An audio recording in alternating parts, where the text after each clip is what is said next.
Hello everyone, my name is Deepti Shrivastava and welcome to my channel. Here we are discussing class 10 maths NCERT and we are doing our chapter number 3 on pair of linear equation in two variables. So in our last exercise we completed exercise number 3.1 जिसमें कि हमने graphical method to solve the pair of linear equation के base पे सारे questions हमने solve कर लिए थे और आज हम एक अब और methods study करेंगे। दो और methods हैं। अभी आपने ग्राफिकल मेथड स्टडी किया, अब आप एल्जेब्राइक मेथड्स स्टडी करेंगे जिसमें कि एक है आपका substitution method. Substitution method as the name suggest कि वैल्यू किसी एक वेरिएबल को दूसरी इक्वेशन में सब्स्टिट्यूट उसकी जगह आपने डाल देना है। तो वो कैसे करेंगे आप कि 7x minus 15y is equal to 2, ये आपके पास एक लीनियर इक्वेशन है, ठीक है। और दूसरी है आपके पास x plus 2y is equal to 3। ये आपके पास दो इक्वेशंस हैं, आपको इनको सॉल्व करना है, ठीक है। अच्छा, ग्राफिकल मेथड में आप क्या था, ग्राफ ड्रॉ करके फिर आप पॉइंट देखते थे। कभी कभी ऐसा होता है कि आप ग्राफ को रीड करने में कुछ गलती हो सकती है, ह्यूमन एरर है, गलती हो सकती है, ग्राफ को पॉइंट्स में कहीं आ जाए, वहां पे गलती हो सकती है। इसलिए फिर और मेथड्स आए कि भाई और भी ऐसे मेथड जो बिल्कुल आपको एक्यूरेट आंसर दें कि भाई ये लीनियर इक्वेशंस जो हैं इनका जो सॉल्यूशन आएगा वो ये आएगा। तो अब आप इसमें क्या करेंगे, हम इसमें क्या करते हैं, आप पहले करेंगे, आपने क्या किया 15y आपने यहां लिखा, 15y इज इक्वल टू, आप इसको इधर लेगा, इसको लिख दिया आपने 7x माइनस 2, ठीक है, या y is equal to your 7x minus 2 upon 15। अब आपने क्या किया है यहाँ पे कि आपने एक इक्वेशन में सिर्फ y की वैल्यू निकाल ली इन टर्म्स ऑफ x। अब जो y की वैल्यू है, ये जो y की वैल्यू है, इसको आप इस वाली इक्वेशन में, यहाँ इस वाली इक्वेशन में आप y की वैल्यू को, इस y की वैल्यू को सब्स्टिट्यूट कर देंगे। उससे क्या होगा, ये वाली जो इक्वेशन होगी वो एक ही वेरिएबल में आपके पास आ जाएगी। आप इसको लिखेंगे x प्लस 2 इंटू वाई क्या है आपका 7x minus 2 upon 15 is equal to 3, ठीक है। अब इसको आप सॉल्व कर दो, 15x, भाई आपने इसका एलसीएम लिया तो ये आ गया आपका 15x प्लस ये आप खोल दो इसको ब्रैकेट को 14x माइनस 4। जब ये पूरा नीचे आपने 15 लिया, ये इधर आके क्या हो गया 45 हो गया, ठीक है। ये क्या आ गया आपका 29x is equal to 45 plus 4 आप इधर ले गए तो 29x इज इक्वल टू 49 और your x is equal to 49 upon 29। अब ये x की वैल्यू आ गई 49 अपॉन 29। अब इस x की वैल्यू को आप यहाँ सब्स्टिट्यूट कर दो, यहाँ पे y में, तो y क्या आ गया 7 into 49 upon 29 minus 2, 7 into 49 upon 29।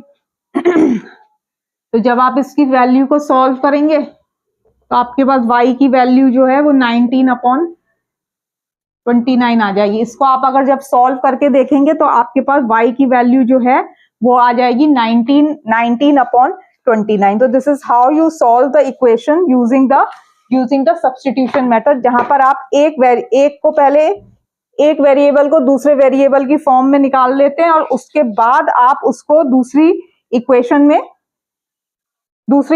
में आप उसको सब्स्टिट्यूट कर देते हैं, ठीक है। अच्छा, आप इसको दूसरे तरह से भी, अभी आपने क्या लिखा है y को लिख दिया है, आप इसको x को करके देखो, ठीक है।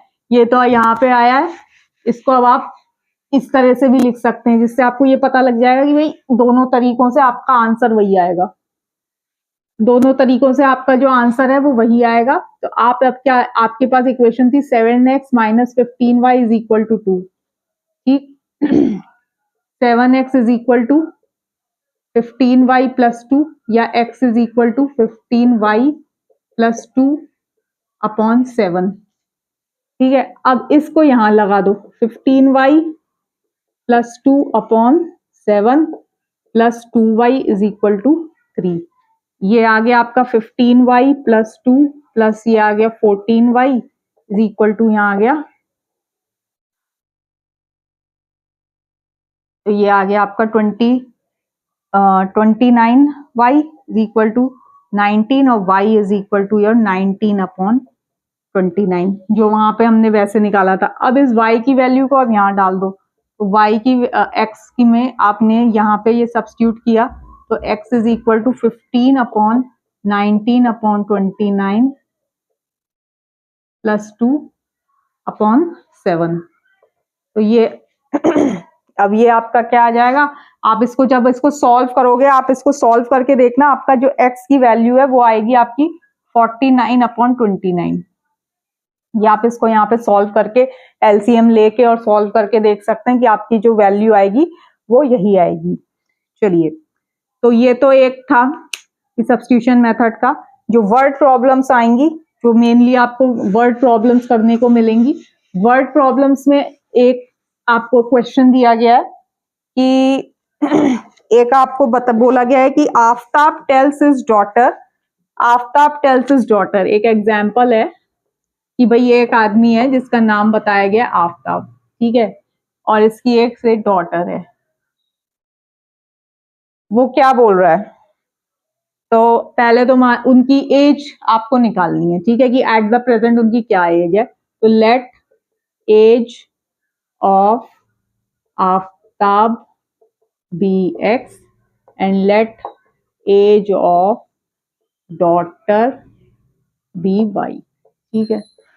अब उसने क्या बोला है, उसने क्या बोला है, 7 years ago I was 7 times as old as you were। 7 years ago, अब 7 years ago, 7 years ago मतलब 7 साल पहले, आफ्ताब की एज क्या होगी भाई, अगर अभी उसकी एज x है तो 7 years ago उसकी होगी x - 7, और उसकी डॉटर की एज क्या होगी y - 7, ठीक है भाई। आज की डेट मान, आज अगर किसकी एज 12 इयर्स है तो 7 साल पहले 12 - 7 5 इयर्स ही होगी। अब उसने क्या बोला है, उसने बोला है कि भाई 7 years ago I was 7 times as old, 7 times as old as you were। Aftab कह रहा है कि 7 years ago, 7 साल पहले मेरी जो एज है वो तुम्हारी एज की 7 टाइम्स थी, ठीक है। तो आफ्ताब की एज x - 7 हो गई, y - 7 उसकी डॉटर की एज और वो उसकी 7 टाइम्स थी, तो इट इज 7 इंटू ब्रैकेट में y - 7। Also 3 years from now, अच्छा नाउ में तो अभी x है और y है, तो अब 3 years आफ्टर, आफ्टर कहां से, फ्रॉम प्रेजेंट, ठीक है। अगर x है तो आफ्ताब की कितनी हो जाएगी x + 3, और उसकी डॉटर की कितनी हो जाएगी y + 3। तो also 3 years I shall be 3 times as old, I shall be 3 times, 3 साल, आज से 3 साल के बाद, भाई दोनों ही की 3 साल आगे बढ़ गई है, आज से 3 साल के बाद जो आफ्ताब है वो कह रहा है कि मेरी एज तुम्हारी एज से 3 टाइम्स ज्यादा होगी। तो ये आपके पास यहाँ से अब 2 इक्वेशन आ गई। क्या क्या इक्वेशन आई, एक तो आई है x - 7 वाली, ठीक है, एक तो आपके पास इक्वेशन आ गई x - 7 is equal to 7 into y - 7, ठीक। इसको सॉल्व किया, ये आ गया 7y - 49, तो x इज इक्वल टू से 7y - 49 प्लस 7, तो इज इक्वल टू 7y - 42, ठीक। दूसरी इक्वेशन क्या है आपके पास, x + 3 को सॉल्व किया, 3y + 9, ठीक है, 3y + 9, ये इक्वेशन है। अब x की वैल्यू डाल दें, पहले यहाँ पे सब्स्टिट्यूट कर दो ये वाली इक्वेशन में, यहाँ से x की निकाली है इन टर्म्स ऑफ y। अब ये जो x की value in terms of y है, इसको आप इस इक्वेशन में डाल देंगे, तो आपके पास क्या जाएगा, 7y - 42 + 3 is equal to 3y + 9। तो ये आ गया आपका 7y - 3y,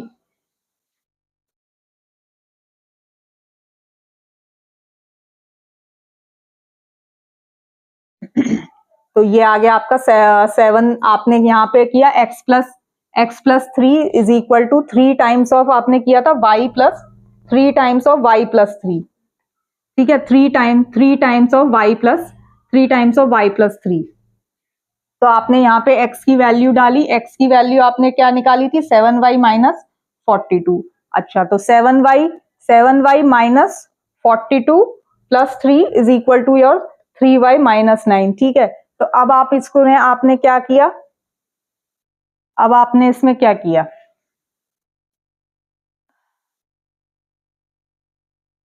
तो इधर आ गया आपका 4y इज इक्वल टू 39। तो ये हो गया आपका 48 और y is equal to your 48 upon 4, y is equal to 12। तो y क्या थी, y उसकी डॉटर की एज थी, तो वो आ गया आपका 12 ईयर्स। अब ये जो y है ये डॉटर की एज आ गई। ठीक है, ये आपकी डॉटर की एज आ गई। दूसरी आपने किया कि भाई x की वैल्यू क्या डाली थी, 7y माइनस 42। तो अब यहाँ पे आपने ये डाल देना 7 इंटू 12 माइनस 42। तो ये हो गया आपका 12 7 सा 84, ये हो गया आपका 42। तो जो आफ्ताब है उसकी एज क्या हो गई, उसकी एज हो गई 42 ईयर्स। तो डॉटर की एज 12 ईयर आ गई और आफ्ताब की एज आ गई 42 ईयर्स। तो इस तरीके से आपने सब्स्टिट्यूशन मेथड से ये वाला क्वेश्चन सॉल्व किया। ओके, एक क्वेश्चन और सॉल्व करते हैं, फिर उसके बाद हम अपने नेक्स्ट वीडियो में इसी के बेस पे जो एक्सरसाइज है 3.2 उसको करेंगे। क्वेश्चन सॉल्व एग्जाम्पल से ये हो जाता है कि उसी के बेस पे आपको वहां पे क्वेश्चंस जो है क्वेश्चन सॉल्व करने को मिलते हैं। चलिए,